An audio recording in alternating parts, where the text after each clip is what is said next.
हम सब रोजाना अपने फ़ोन, लैपटॉप, कंप्यूटर्स ये सब इस्तेमाल करते हैं ना। लेकिन क्या कभी ये सोचा है कि इनके अंदर आखिर ऐसी कौन सी पोशीदा ताकत है जो इन बेजान पुर्जों में जान डाल देती है। आज हम इसी जादुई ताकत यानी ऑपरेटिंग सिस्टम के राज से पर्दा उठाने वाले हैं। जरा सोचें, आपके पास दुनिया के बेहतरीन सबसे महंगे पुर्जे हैं, एक तेज तरीन सीपीयू, ढेर सारी रैम, एक बड़ी हार्ड ड्राइव, सब कुछ मौजूद है।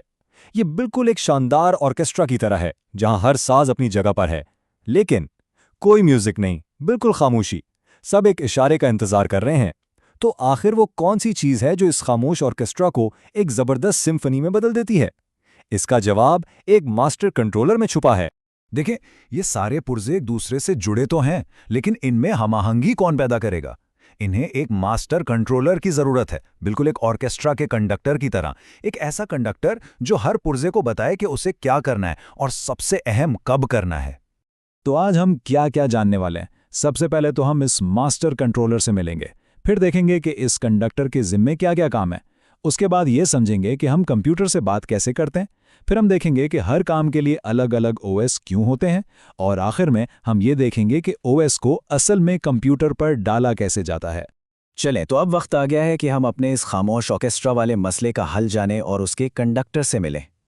अच्छा, तो तकनीकी ज़बान में इस कंडक्टर को कहते हैं ऑपरेटिंग सिस्टम, या जिसे हम शॉर्ट में ओएस कहते हैं। ये वो पहला और सबसे बुनियादी प्रोग्राम है जो कंप्यूटर ऑन होते ही जाग जाता है और फिर बाकी तमाम सॉफ्टवेयर और हार्डवेयर को संभालता है। समझ लें कि हर चीज़ का इंचार्ज यही है। इसे समझने का एक आसान तरीका ये है, इन तहों या लेयर्स को देखें। सबसे ऊपर हम हैं, यानी सारिफ, जो वर्ड प्रोसेसर या ब्राउज़र जैसी ऐप्स इस्तेमाल करते हैं। अब ये ऐप्स बराह रास्त हार्डवेयर से बात नहीं कर सकती।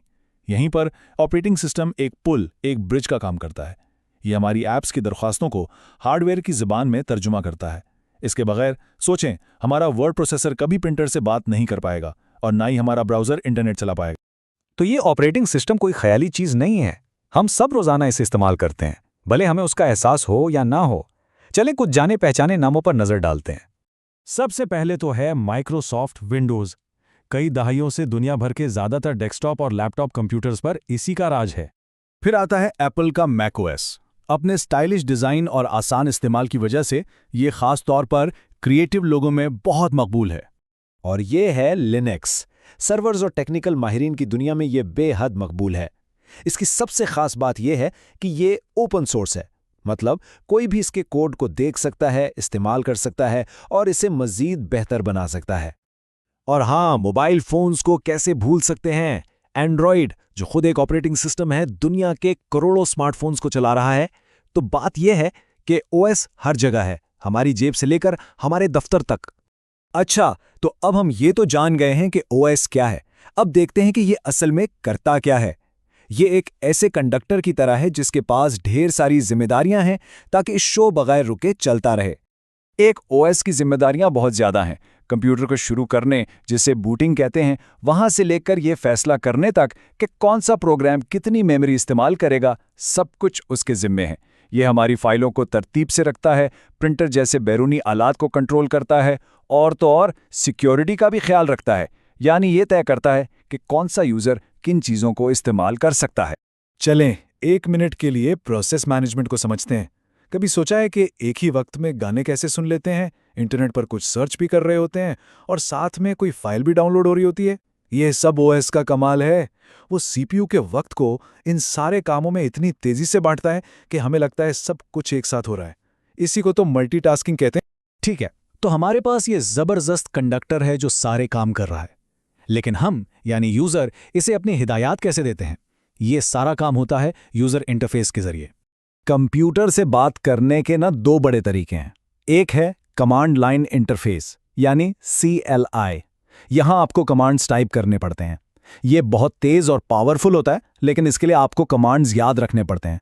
दूसरा, और जो आजकल ज्यादा आम है, वो है ग्राफिकल यूजर इंटरफेस यानी GUI। ये वो है जहां हम आइकन्स पर क्लिक करते हैं, मेन्यू खोलते हैं। ये बहुत आसान है और कोई भी इसे इस्तेमाल कर सकता है, जैसा कि विंडोज और मैकओएस में होता है। अब देखें, जिस तरह एक कंडक्टर जैज बैंड को अलग अंदाज से और एक क्लासिकल ऑर्केस्ट्रा को अलग अंदाज से डायरेक्ट करेगा, बिल्कुल इसी तरह तमाम ऑपरेटिंग सिस्टम एक जैसे नहीं होते। अलग अलग कामों के लिए अलग अलग किस्म के ओएस की ज़रूरत पड़ती है। कुछ ओएस पुराने ज़माने के डॉस की तरह होते हैं जो एक वक्त में सिर्फ एक ही बंदा इस्तेमाल कर सकता है। कुछ लिनक्स जैसे होते हैं जिन्हें एक ही वक्त में कई लोग इस्तेमाल कर सकते हैं। एक होती है बैच प्रोसेसिंग, जो कामों के ग्रुप को खुद ब खुद चला देती है, जैसे बैंक रात को दिन भर की सारी ट्रांजैक्शंस एक साथ प्रोसेस करते हैं। फिर है टाइम शेयरिंग, जिससे कई यूजर्स को लगता है कि वो सब एक ही वक्त में कंप्यूटर को अकेले इस्तेमाल कर रहे हैं। और आखिर में आते हैं रियल टाइम सिस्टम। ये बहुत ही अहम किस्म है। रियल टाइम सिस्टम्स को बहुत सख्त टाइम लिमिट्स में काम करना होता है। एक हार्ड रियल टाइम सिस्टम जैसे एयर ट्रैफिक कंट्रोल या किसी मिसाइल सिस्टम में 1 सेकंड की भी ताख़ीर तबाही मचा सकती है। दूसरी तरफ सॉफ्ट रियल टाइम सिस्टम होते हैं जैसे ऑनलाइन टिकट बुकिंग, जहां थोड़ी बहुत गुंजाइश होती है लेकिन वक्त वहां भी बहुत अहम है। तो थ्योरी तो हमने काफ़ी देख ली, अब ज़रा प्रैक्टिकल बात करते हैं। आखिर ये इतना पावरफुल सॉफ्टवेयर एक खाली कंप्यूटर पर आता कैसे है? ये सब होता है इंस्टॉलेशन के ज़रिए। किसी भी ओएस को इंस्टॉल करने से पहले ये चेक करना पड़ता है कि आपका हार्डवेयर इसे चला भी सकता है या नहीं। मिसाल के तौर पर विंडोज़ 10 के लिए कम से कम 1 गीगाहर्ट्ज़ का प्रोसेसर, 2 GB रैम और 32 GB हार्ड ड्राइव की जगह होनी चाहिए। ये समझे कि ऑपरेटिंग सिस्टम के लिए एक मजबूत बुनियाद है। उसको इंस्टॉल करने का तरीका काफ़ी सीधा है। आप USB या DVD से कंप्यूटर शुरू करते हैं और फिर बायोस में जाके बूट ऑर्डर बदल देते हैं। बायोस वो सबसे पहला सॉफ्टवेयर है जो आपके कंप्यूटर के हार्डवेयर को चेक करके स्टार्ट करता है। बूट ऑर्डर बदलने से कंप्यूटर हार्ड ड्राइव के बजाय आपकी USB से शुरू हो जाता है। बस उसके बाद आपको स्क्रीन पर आने वाली हिदायत पर अमल करना होता है और वो आपको सब कुछ खुद ही बता देता है। तो चलें वापस बुनियादी बात पर आते हैं। सारा खुलासा इस एक बात में है, ऑपरेटिंग सिस्टम वो सबसे ज़रूरी सॉफ्टवेयर है जो हार्डवेयर को हमारे लिए काबिल इस्तेमाल बनाता है।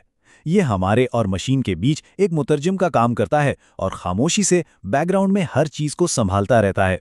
हमारा हर एक क्लिक, हर टैप, हर प्रोग्राम जो हम चलाते हैं, उन सब की निगरानी यही पोशीदा कंडक्टर कर रहा होता है।